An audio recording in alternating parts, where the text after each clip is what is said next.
Alert Reactor. Roll off. What's going on, Reactor Rides? And welcome back for another review of Supergirl. John and I just finished watching the latest episode titled Bizarro. Bizarro? What is it? Very bizarre, this episode. Yeah, so in this episode we see the female version of Bizzaro, the famed, Superman villain. There's also a Supergirl villain version as well in the comics, but in this episode we see, the show's version of that. We've been building up to this point. We've seen images of this Jane Doe. Who is she? What is her plan? What is Maxwell's Lord's big scheme? And, why does he hate Supergirl? All that stuff, we still don't know. But, I think there was a lot of good stuff in this episode in terms of, relationship stuff. We talked about one of the first things we noticed off the beginning. They just completely, forgot about the whole Win storyline. Yeah, because in the last episode, you have Win. He's still not comfortable or, feels like he can talk to Kara again. Mm-hmm. And, it felt like he needed time before they can just be a team again. Like her, Kara, Win, and James Olsen. But in this episode, they're just planning. They're doing their thing again. They're going to their special room and just doing their Supergirl team. It's like, what happened? Where's the build-up? I want to see, him slowly get back to, just being friends with the car again. It's just interesting that they just kind of just glossed over it. There was really... even at the end of the episode, remember, he was like, oh, so you're not even saying hi anymore? And it was just kind of it was very awkward. And now it's just there was no, reintroduction, hey, I know things are weird, but... Yeah. We need to still work together or something, I don't know, some sort of small scene. Yeah, because I think the last time they talked, it's the last really heartfelt talk they had was when Win was confessing his love, and Kara's just like, okay, and then she goes back to hang out with her sister, talking about, oh yeah, Win, he likes me. I'm gonna go after Kat's son, because Kat's son asked me out, so I'm gonna go out with him. Yeah. It's where's he? What I wanted to see for this episode is Win going up to Kara, it's you know what, I've been a bad friend, it's my fault for not letting you know how I feel earlier, but I still want us to be friends, we can still help out, just something like that, and then have them go about, saving the, the city, Yeah, and you didn't get that in this episode, but yeah. You got a couple good scenes with Win. I like this scene where both Win and Jimmy find out that she's going on a date, so it's both of them have mutual interests, they're huh, oh, okay. They're oh, that's good. And then he's you haven't even met the guy. Yeah, because Win knows. Because Win also knows how Jimmy AKA James feels about Kara. And later on, they have a drink together, and he's look, I'm in the friend zone. Win says that, and you, James, just tell her, how you feel. And he's what are you talking about? I have a girlfriend, Lucy. It's come on. Come on. Just stop it.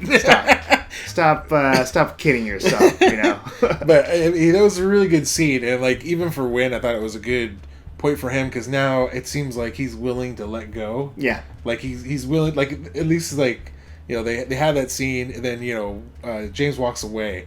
And it's not he has, a point where he's just kind of, thinking to himself, I'm always going to be in the friend zone. He's just it's just what happened. So it seems like he's going to move on. And this whole, anti whatever, you were saying, the triangle doesn't work. The triangle that doesn't connect, it's no longer a triangle anymore. And I think that's a minor issue with me with them setting up Win, how he loves her, and then all of a sudden there's no payoff for him at the end. So I was what happened? It's they just dropped that whole little subplot.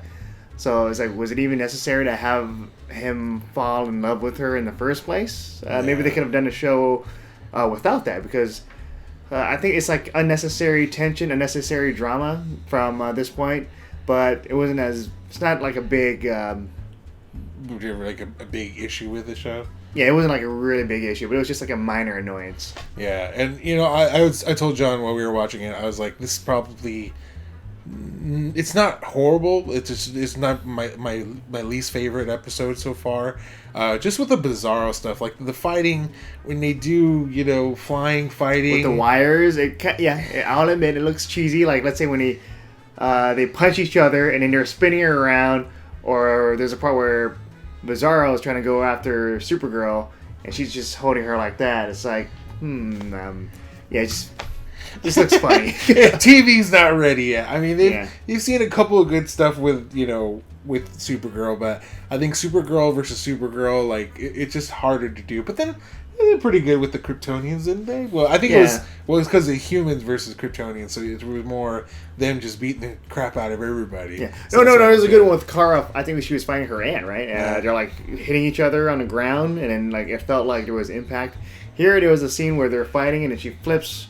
One of them flips each other, and like nothing happens to the ground. So it's like, yeah, it just didn't. It didn't connect. It felt very cartoony, and it just felt very over the top. And I know we've had people that have, commented on our reviews before, saying like, oh, that's how this show is. But there's some good story stuff in there. I think that there was a really good story with with Adam Foster, because she can't. She can't be with Adam Foster, like you said. This is very similar to last week's Flash show, where it's like he couldn't be with Patty Spivot, and it's like he basically has to sacrifice her to be the Flash, and I think it's a similar thing with Adam Foster, and the whole when they finally just kind of like go their separate ways, they have a really cool scene with her and Jimmy or James. And she's just kind of like, what? I don't need your help right now. You're just not.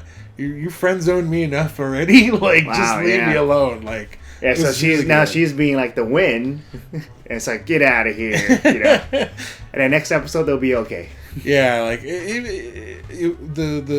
what'd you think of like the whole Maxwell Lord thing? Like, we still don't know why he has such a big gripe. Like, I mean, I understand like.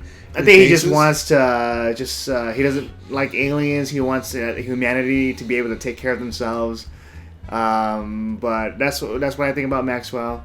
And as we're speaking about Maxwell, there's a part where pretty much he tells Alex everything like that he knows about their situation. Like, I know you guys are sisters and whatever, and revealing his plans. Like, if I did have this Supergirl, this Bizarro, it's like, what are you doing? But then she comes after him anyway, like later on, arrests him so that she can bring him back to the DEO.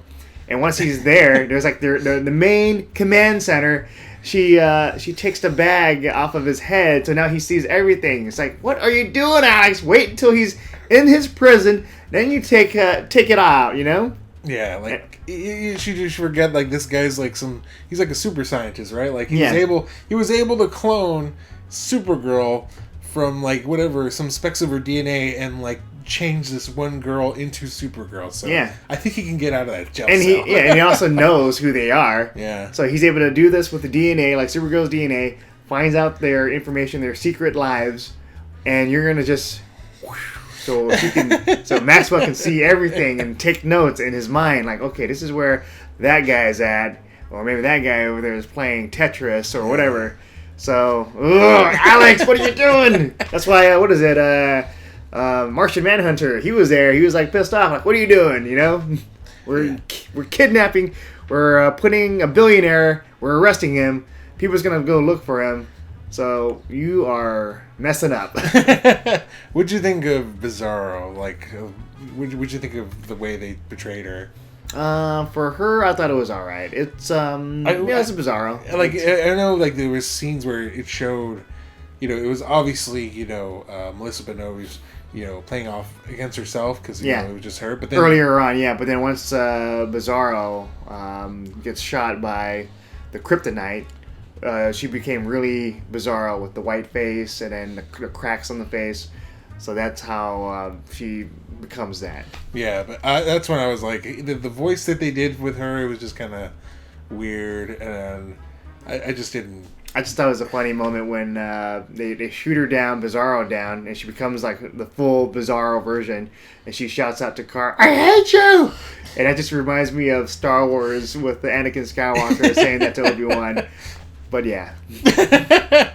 Yeah, the fighting thing and the Bizarro thing I didn't really like, but I think I liked it more towards the end when she had like this heart-to-heart moment, because it is kind of sad. Like, her character was somebody, Yeah. and now she's completely stripped of our identity, and now Yeah. she's Supergirl, and she was just created by Maxwell Lord, and that's why it's like he's a bad guy, but he doesn't really attack the human race. He only does it so that way He could just take down Supergirl. yeah, so it's just really weird. Like, the whole, like, the train thing that happened, like, what is Yeah. a couple episodes. It's like, he's not really a bad guy. He just doesn't like Supergirl. Yeah. He doesn't like aliens, and I think we're probably going to find out later why. Like, there has to be something, reason, yeah. something deep rooted. If we take Supergirl out of the equation, like, will he still do these evil schemes? Maybe, because he's, I don't know. He's basically Lex Luthor. Yeah. Yeah. But yeah, I think that's about it for this. Oh yeah, what was the plant thing? yeah, okay. The end of the episode, it's leading up to a cliffhanger. There's a plant, and it attacks Supergirl. So apparently, what is it? They said it was parasitic, and it can do crazy things. Like, it gives you wild dreams or something, and it's, I don't know, I guess it's sucking the life out It's of like her. I guess it's like a super plant giving you super dreams, a super drug, super marijuana. Okay. Well, marijuana from space. Yeah. But yeah, if you guys know what it is, we don't know what this could possibly be from the comics. So if you guys know, let us know in the comments. Tell us what you guys thought about the episode. Like this video, subscribe for more of our reviews throughout the week, and I think that's going to be it from me and John. We'll see you guys next time. See ya. I didn't say John and I.